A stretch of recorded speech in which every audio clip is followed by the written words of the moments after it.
ನೀನು ಅದನ್ನೆಲ್ಲ ದೊಡ್ಡ ಶಬ್ದದಲ್ಲಿ ಹೇಳಬೇಡ, ನನಗೆ ಗೊತ್ತುಂಟು. ದೊಡ್ಡದು ಇಲ್ವೇ ಇಲ್ಲ. ಹೌದು, ಅವಳು ದ್ರೌಪದಿ ಪರಮ ಪತಿವ್ರತೆ ಅಂತ ನೀನು ಹೇಳಿದ್ರು ಮನಸ್ಸಿನ ಒಳಗಡೆ ನಿನಗೆ ಅವಳ ಬಗ್ಗೆ ಒಳ್ಳೆ ಅಭಿಪ್ರಾಯ ಇಲ್ಲ. ಆದ್ರಿಂದ ನೀನು ಅವಳನ್ನು ವಿರೋಧಿಸಿದ್ದು ಅಥವಾ ಅವಳ ಮಾನ ಭಂಗ ಆದಾಗ ಸುಮ್ಮನೆ ಇದ್ದದ್ದು ಬಿಟ್ರೆ ಭೀಮ ಮಾತಾಡು.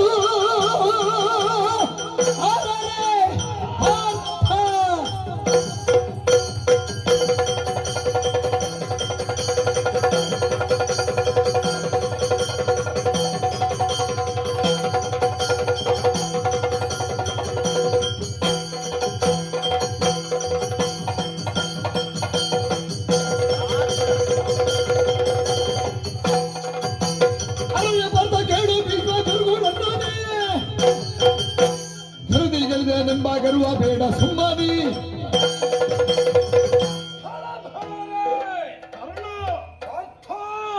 ಏನು ನಾನೊಬ್ಬನೇ ಏಕಮೇವ ಅದ್ವಿತೀಯ ವೀರ ಎನ್ನುವ ಹಾಗೆ ಎದೆಯನ್ನು ಸದಸಿ ಕರ್ಣನ ಮುಂದೆ ರಥವನ್ನು ಚಾಚಿದ್ದೀಯ. ಸಿಕ್ಕಿದ ಪ್ರಶಸ್ತಿ ದೊಡ್ಡದ. ಇದಿರಾಗಿ ನಿಂತವ ಏನು ಯೋಗ್ಯತೆ ಇಲ್ಲದೆ ಬಂದವ ಅಂತ ಭಾವಿಸುವೇರ? ಹಾಗೆ ಭಾವಿಸುವುದೇ ಇಲ್ಲ ನಿನ್ನನ್ನು. ಆಲೋಚನೆ ಮಾಡು.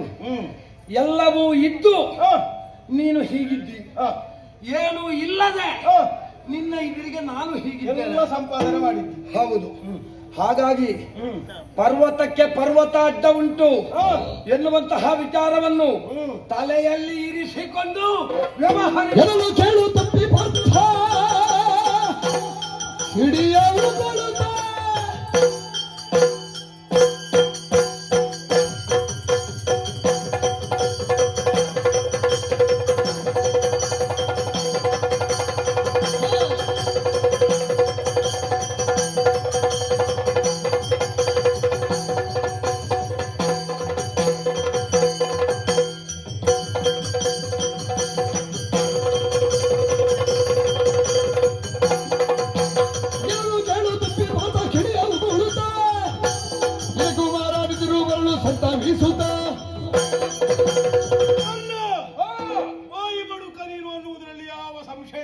ಯಾವ ವಿಭಾಗದಿಂದ ಹೇಳ್ತಿ? ಕೌರವನಿಗೆ ಜಯ ತಂದು ಕೊಡುವಲ್ಲಿ ನಮ್ಮನ್ನು ನಾನು ತೆತ್ತುಕೊಳ್ಳುತ್ತೇನೆ ಅಂತ ಹೇಳುವ ನೀನೆ ಅನೇಕ ಬಾರಿ ಪಲಾಯನವಾದವನ್ನು ಕೈಗೊಂಡವ, ಪಲಾಯನ ಪಂಡಿತ. ಹಾಗಾದ್ರೆ ನಿಮ್ಮನ್ನು ನಾವು ಪರಿಗಣಿಸಿದ್ದಷ್ಟೇ. ಯಾರಲ್ಲಿ ಸಾಮರ್ಥ್ಯ ಅಂತ ಧರ್ಮರಾಯ ಆಡ್ತಾ ಇದ್ರು, ಅವರಲ್ಲಿ ಸಾಮರ್ಥ್ಯ ಇಲ್ಲ ಅಂತ ನಮಗೆ ಕಂಡಾಗಿದೆ. ಆದ್ರೆ ಏನು ಮಾಡೋಣ, ಕೌರವ ಕೊಟ್ಟದ್ದನ್ನೆಲ್ಲ ಕಟ್ಟಿಕೊಂಡು ಅದರಿಂದ ಬದುಕು ಕಟ್ಟಿಕೊಳ್ತೇನೆ ಅಂತ ಭಾವಿಸ್ತಾ ಇದ್ದಿ. ಯೋಚನೆ ಮಾಡು. ಏನು ಭೀಷ್ಮ ದ್ರೋಣರನ್ನು ಗೆದ್ದದ್ದು ಸಣ್ಣದ? ಖಂಡಿತ ಸಣ್ಣದಲ್ಲ. ಮತ್ತೆ ಅವರನ್ನು ಗೆದ್ದೆ ಎನ್ನುವಂತಹ ಅಹಂಭಾವದಿಂದ ಕರ್ಣನ ಇದರಿಗೆ ರಥವನ್ನು ಚಾಚಿದೆ ಅಂತಾದ್ರೆ ಆ ಭಾವವನ್ನು ಬದಿಗಿಟ್ಟು ಕರ್ಣನೂ ಒಬ್ಬ ಹೊಂತಕಾರಿ ಎನ್ನುವುದನ್ನು ಅರ್ಥ ಮಾಡಿಕೋ, ಅಥವಾ ಕರ್ಣನೂ ಒಬ್ಬ ರಥಿಕ ಎನ್ನುವುದನ್ನು ಅರ್ಥ ಮಾಡಿಕೋ ಅಂತ ನಿನಗೆ ಸೂಕ್ಷ್ಮವಾಗಿ ತಿಳಿಸಿದ್ದು. ರಥಿಕ ಅಲ್ಲ ಅಂತ ನಾ ಹೇಳುವುದೇ ಇಲ್ಲ, ರಥಿಕರೇ ಹೆಚ್ಚೇನು. ನಿನಗೆ ಮಿತ್ರ ಕೌರವನ ಮಾತು ಪಾಲಿಸುವುದು ದೊಡ್ಡದು. ಖಂಡಿತ ನಮಗೆ ನಮ್ಮ ಅಣ್ಣ ಹೇಳಿದ್ದಾನೆ. ಯಾಕೆ ಮಿತ್ರನ ಮಾತನ್ನು ಪಾಲಿಸ್ತೇನೆ?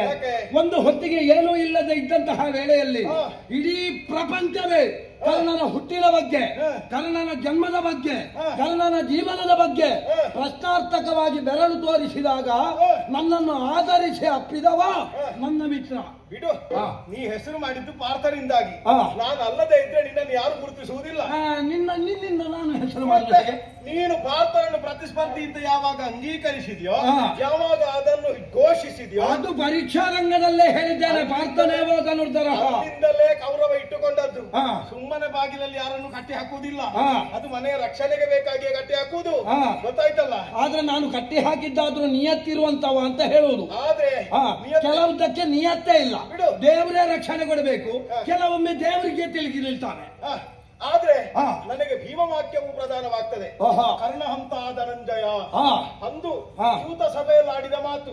ಹಾಗಾಗಿ ನಿನ್ನ ತಲೆಗೆ ಯಾವಾಗ ಶಾಸನ ಒದಗಿಸ್ತೇನೆ ಅಂತ ಕಾಯ್ತಾ ಇದ್ದೆ. ಇದ್ದೆ. ಈಗ ನೀನು ಅಷ್ಟು ಧೈರ್ಯವನ್ನು ಹೇಳುವವ ಹೌದು ಅಂತಾದ್ರೆ ನಿನ್ನ ಹೆಂಡತಿಯ ಮಾನಭಂಗ ಆಗುವಾಗ ಯಾಕೆ ಸುಮ್ಮನಿದ್ದೆ? ನಮಗೆ ಧರ್ಮ, ಯಾವುದು ಧರ್ಮ? ನಮ್ಮ ಅಣ್ಣನ ಧರ್ಮ. ನಿನಗೆ ಬೇಕಾದಾಗ ಧರ್ಮವೇ ಹೌದು ಅಂತಾದ್ರೆ ಗಂಡನಾದವನ ಧರ್ಮ ಯಾವುದು? ಯಾವುದು? ಹೆಂಡತಿಯಾದವಳ ಮಾನಕ್ಕೆ ಕಳಂಕ ಬರ್ತದೆ ಅಂತಾದ್ರೆ ಗಂಡನಾದವ ಪ್ರತಿಕಾರವನ್ನು ಮಾಡಬೇಕು ಅಥವಾ ವಿರೋಧವನ್ನು ಮಾಡಬೇಕು. ನಮ್ಮಲ್ಲಿ ಒಂದು ನಿರ್ಣಯ ಉಂಟು. ಯಾವುದು ನಿರ್ಣಯ? ಲೋಪ ಸುಂದರ ಕಥೆಯನ್ನು ಆಡಿದ ನಾರದರಾಡಿದ್ದಾರೆ. ವರುಷಕ್ಕೆ ಒಂದು ವರ್ಷಕ್ಕೊಬ್ಬಳನ್ನು ಆ ದ್ರೌಪದಿಯನ್ನು ಸೇರುವುದು ಅಂತ. ಆ ವರ್ಷಕ್ಕೆ ಗಂಡನಾಗಿದ್ದದ್ದು ಧರ್ಮರಾಯ. ಹಾಗಾಗಿ ಅವಳಿಗೆ ಗಂಡ ಧರ್ಮರಾಯ ಆಗಿದ್ದ. ನಾವು ಅವಳಿಗೆ ಪತಿಯಾದರೂ ಕೂಡ ಧರ್ಮರಾಯನ ಧರ್ಮಾಭಿರಕ್ಷಿತರಾಗಿ ನಾವಿದ್ದದ್ದು. ನನಗೆ ನೀನು ಅದನ್ನೆಲ್ಲ ದೊಡ್ಡ ಶಬ್ದದಲ್ಲಿ ಹೇಳಬೇಡ, ನನಗೆ ಗೊತ್ತುಂಟು. ಇನ್ನದ್ದು ದೊಡ್ಡದು ಇಲ್ಲವೇ ಇಲ್ಲ. ಹೌದು, ಅವಳು ದ್ರೌಪದಿ ಪರಮ ಪತಿವ್ರತೆ ಅಂತ ನೀನು ಹೇಳಿದ್ರು ಮನಸ್ಸಿನ ಒಳಗಡೆ ನಿನಗೆ ಅವಳ ಬಗ್ಗೆ ಒಳ್ಳೆ ಅಭಿಪ್ರಾಯ ಇಲ್ಲ. ಆದ್ರಿಂದ ನೀನು ಅವಳನ್ನು ವಿರೋಧಿಸಿದ್ದು ಅಥವಾ ಅವಳ ಮಾನಭಂಗ ಆದಾಗ ಸುಮ್ಮನೆ ಇದ್ದದ್ದು ಬಿಟ್ರೆ ಭೀಮ ಮಾತಾಡ್ಲಿಲ್ವಾ? 2 ಬಾರಿ ಭೀಮ ಹೇಳಲಿಲ್ವಾ?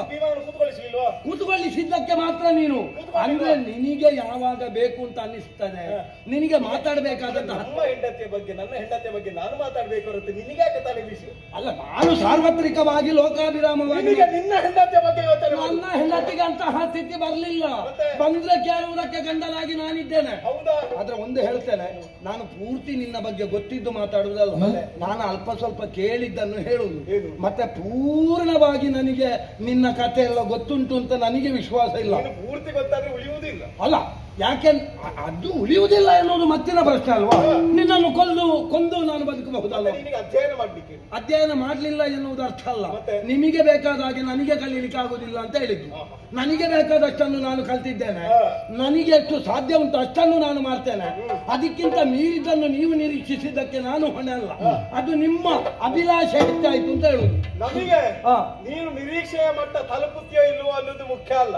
ನಮಗೆ ಪಾಂಡವ ಜಯ, ಭೂಮಿಯನ್ನು ಪಡೆಯುವುದು. ಹಾಗಾಗಿ ಕರ್ಣನಾದ ನಿನಗೆ ಇಂದಿನ ದಿನವೇ ತೀರಿತು ಅಂತ ತಿಳಿ. ಇನ್ನು ಮುಂದೆ ನೀ ಬದುಕುವುದೇ ಇಲ್ಲ. ಒಬ್ಬ ಪ್ರಪಂಚದಲ್ಲಿ 3 ಸಾರಿ ಸೋಲ್ತಾನೆ ಅಂತ ಆದ್ರೆ 4ನೇ ಬಾರಿ ಗೆಲ್ಲಬಾರ್ದು ಅಂತ ಏನು ಇಲ್ಲವಲ್ಲ?